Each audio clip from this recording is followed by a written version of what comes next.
Gotita de esperanza en medio de las tormentas. Reflexión diaria de Monseñor Marco Antonio Merchán Ladino, obispo de la diócesis de Vélez, para alimentar nuestro espíritu y animar nuestra confianza en Dios nuestro Señor.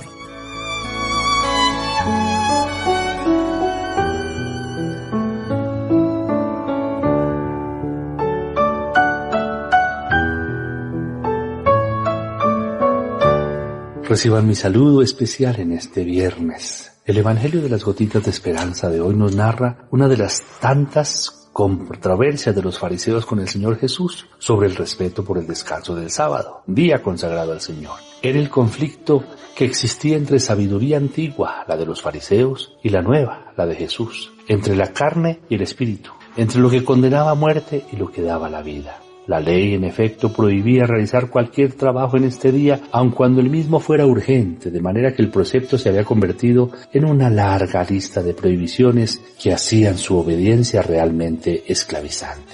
El hecho criticado es que Jesús un sábado cruzaba por en medio de un campo sembrado de trigo, y sus discípulos sintieron hambre. Estos discípulos representan al ser humano de todas las épocas, desde Adán, que también sintió hambre de Dios, pero se equivocó de árbol, y en lugar de comer del fruto de su palabra que da vida, comió del fruto de la mentira que produce muerte. Igual que nosotros, que siempre engañados terminamos alimentándonos de lo que el mundo nos ofrece, frutos de muerte. Ellos entonces aquel sábado, para calmar su hambre, arrancaron espigas y se las comieron. Aquí, como vemos, se conjugan dos elementos significativos. De una parte, Jesús es Dios, es el Señor del sábado, por quien nació y tenía su razón de ser el precepto. Y de otra parte, Él es también la mies, el grano de trigo caído en nuestra tierra, que con su encarnación ha dado fruto y fruto sobreabundante. Los discípulos entonces son como niños pequeños y sencillos a quienes ya se les había anunciado el reino y lo habían acogido, de manera que ahora toman con alegría de la mies madura que es el Señor Jesús, toman de su vida y de su gracia,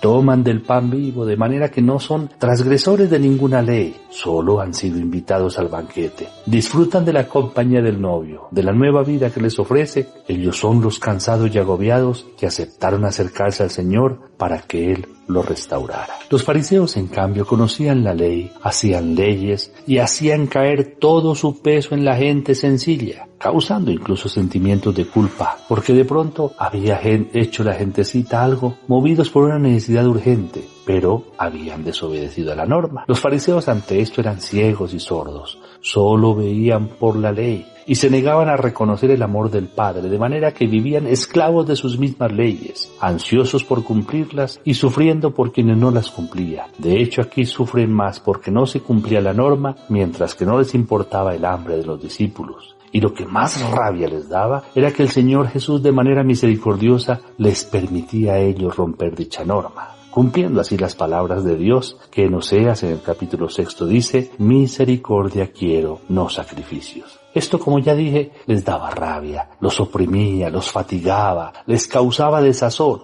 Para ellos el principio de la vida era la ley, mientras que para los discípulos del Señor su principio es y debe ser siempre el amor, que da la vida y que hace capaces de hacer incluso más de lo que la ley exigía. Recordemos, por ejemplo, el capítulo 5, versículos 38 y siguientes. Al que te pide la túnica, dale también el manto. Al que te obliga a andar una milla, vete con el 2. Nos lo enseña San Mateo. Jesús cita además las Escrituras para demostrar que la ley es para el hombre y no al revés. Recuerde el pasaje del primer libro de Samuel en el capítulo 21, en el que David y sus compañeros comieron de los panes que estaban reservados por ley solo a los sacerdotes. Pues bien, Jesús es el cumplimiento de lo que proféticamente anunciaba David. Él es el Hijo de David y es también el pan verdadero, alimento santísimo que está en la presencia del Padre como alimento para todos. Si el rey David era figura profética del Señor, los compañeros de David, los sacerdotes del Antiguo Testamento, son figura profética de los discípulos de Jesús, quienes serán ahora los sacerdotes de la nueva y eterna alianza, que además, como ya hicimos notar, no están robando nada, todo lo están recibiendo del dueño y Señor del universo, de aquel en cuyo honor se construyó el templo y a quien se le celebraba el culto. Él, Jesús,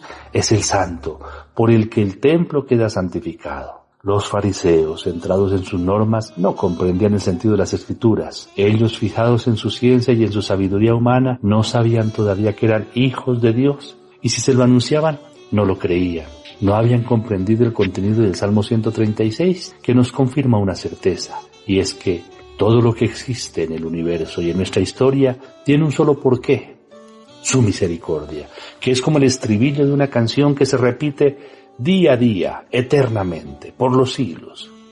Den gracias al Señor porque es bueno, porque es eterna su misericordia. Es la misericordia la que conforma la santidad de Dios. De ahí la invitación que Él nos hace a imitarlo. Sean misericordiosos, como el Padre Celestial es misericordioso. Que el Señor pueda penetrar con su mensaje y calar dentro de nuestros corazones, a veces tan ensoberbecidos, tan petrificados. Que su Espíritu nos ayude a entender esto. Recibamos la bendición del Señor, esté con ustedes. La bendición de Dios Todopoderoso, Padre, Hijo y Espíritu Santo, descienda sobre ustedes y los acompañe siempre. Amén.